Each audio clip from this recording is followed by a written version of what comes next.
Well, welcome to my URUAV 60W digital soldering iron review. Now, before I show you what there is to like about this, why do I need it? Well, my other YouTube channel features a large number of remote controlled cars like this, and occasionally one of these wires will come adrift when I'm out in the field filming, and literally that will then ruin my day, and it's often a very simple fix to solder one of these leads back on when I get home, but it can be a real killer, ruin my day's filming. So I've got this URUAV digital soldering iron.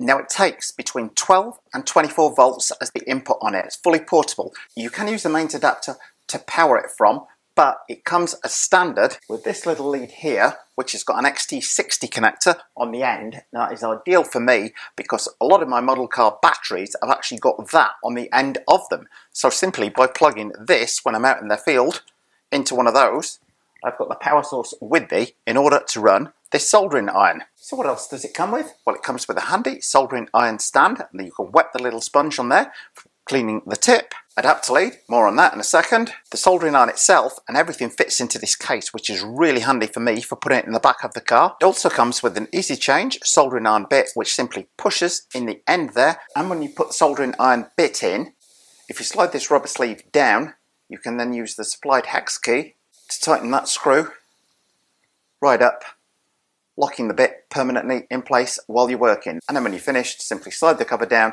undo it with the hex bit, and everything once it's cooled down will fit in the original case nice and easily. This adapter lead goes in here. Now you see it's got a USB socket on the end of it. The supplied adapter lead will go in there. Now you can get a mains adapter that will plug in this, but as standard the kit doesn't come with it. It just comes with the lead that you connect to your battery on here, which is how I'm going to demonstrate it today. Now I would say it warms up fairly quickly. Now I will say 60 watts is based on 24 volts going into the D60 soldering iron. However, with an input voltage of 12 volts, the iron just gives out 17 watts. It takes 100 seconds to go from 30 to 280 degrees.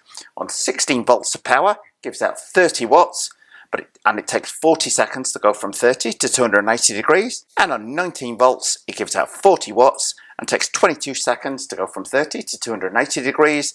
And if you want the maximum 60 watts out of it, fit a 24 volt battery, and that will take 13 seconds to raise the temperature from 30 to 280 degrees. And it also comes with a full instruction manual and a couple of tools. Now before I demonstrate the iron, I will say you've got a nice little rubber grip on the end there. It's quite lightweight overall, yet it feels quite sturdy at the same time. That's got quite a secure connection in there, so it's not going to be falling out while you're working on there. We've got two buttons, A and B, and a digital display on the middle with the temperature here. So I'll now show you some of the features of the iron, and we'll do a practical demonstration of me soldering iron with it. One of the neat features about this iron is the sleep function on it, and you can program the length of time before the iron goes to sleep.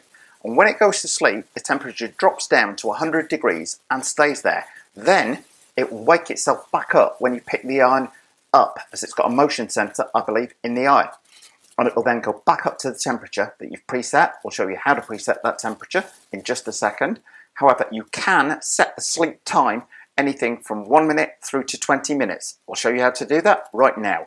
And I would say, after the iron has been in the sleep function for 5 minutes, it will shut itself down completely. So it will, when it goes to sleep, it goes down to 100 degrees C. But if it's not then activated by you picking it up within 5 minutes, the iron will turn itself off completely, which is a really great safety feature in here. And not only that, it saves power.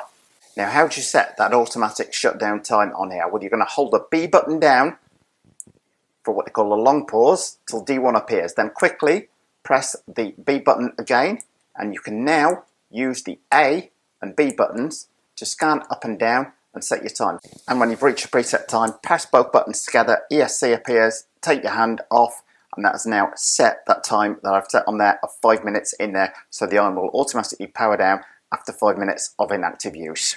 So how do we set the temperature of the iron? Well, once again, we're going to hold the B button down for a long press, then we're going to press again, and again until we get to temperature on here. Now we can use the A and the B buttons to scan up and down. By default, the temperature on the iron is 300 degrees. You can move above that, but purely for demonstration purpose, let's leave it on 300. Press ESC again to save that temperature. Now you will notice the iron isn't doing anything at the minute because we need to press the A button to set it going. And that will now scan up until we get to our preset temperature of 300 degrees. Well, now the temperature is preset on 300. I'm going to leave that for around about 40 seconds as my battery pack powering this is 15 volts, and at 16 volts it gives out 30 watts and takes around 40 seconds to get up to temperature. And it also has an over voltage alarm sensor on here, so if UE appears on this display, you've got too much voltage going in, you're exceeding the 24 volts that the iron is designed for as a maximum. Okay, well, time for a quick demonstration. Iron is up to temperature now, so I'm going to tin this wire. It is up to temperature. There we are. A little bit of solder on there. I've not got any fine PCBs to test this on.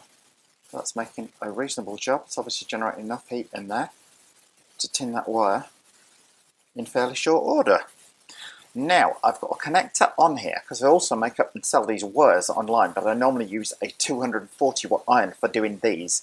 I did want to do a demonstration of me soldering one of these wires up. However, whilst it generates enough heat to melt the solder into the connector, what I've found is it doesn't generate enough heat to be melting the wire, which is already pre-tinned, which my big soldering iron does. I've got way too much solder in there, but I just wanted to demonstrate practically to you. So the bigger job of soldering that larger wire into this connector, it's not going to want to play ball on doing that. It's got enough heat to melt the solder in the connector itself, but not enough to put the heat up into the wire in order to melt it and make the connection in there. Smaller, finer work like this and soldering like a battery wire back onto one of my RC cars when I'm out in the field, then the thing looks to be absolutely ideal. And I would say it comes with plenty of cable. You've probably got about 4 foot of cable there, so that should be more than adequate for your hobby needs, particularly if you're using this like me out in the field. How do I turn it off? Well, it's not a rechargeable one or anything like that. It does require a direct power feed, so simply remove the power source from the iron, leave that to cool down, take all of our connectors apart, squeeze everything back in there, including the all-important instructions. Now also what's at the end, remember to loosen the grub screw in the side of the iron so you can remove the bit. You don't want to undo this too much so that it falls out, and I would always recommend sliding the cover back up so if you have left it too loose, the rubber holds it back in place. So everything is now nearly ready to pack away. Just got to leave the iron bit to cool down, and when that's cool enough so I can touch it, I will put it away in the case. Anyway, I hope you like my review of the URUAV 60 watt digital soldering iron. For my purposes, in terms of it being a portable one which I can take out in the field to work on my RC cars, it is absolutely fantastic. Loving the fact that everything is included in there in that what is a relatively small case, which you can just zip everything up knowing you've got nothing to worry about at all. As I say, you can buy a separate power supply to go in this. Doesn't come with one, just comes with the connector for connecting the battery, but nearly all of my model cars use this exact same connector. That's an XT60 connector, if anyone is wondering, on there. Anyway, we'll put a link to the soldering iron below the video. Pretty much a bargain at $32 for my mind. And if you like what you've seen today, then don't forget to like, share and subscribe. Well, thumbs up if you like this video, guys. Post any comments you might have in the comment section below the video and hit the circle below to subscribe. And if you do hit the circle, don't forget to hit the bell.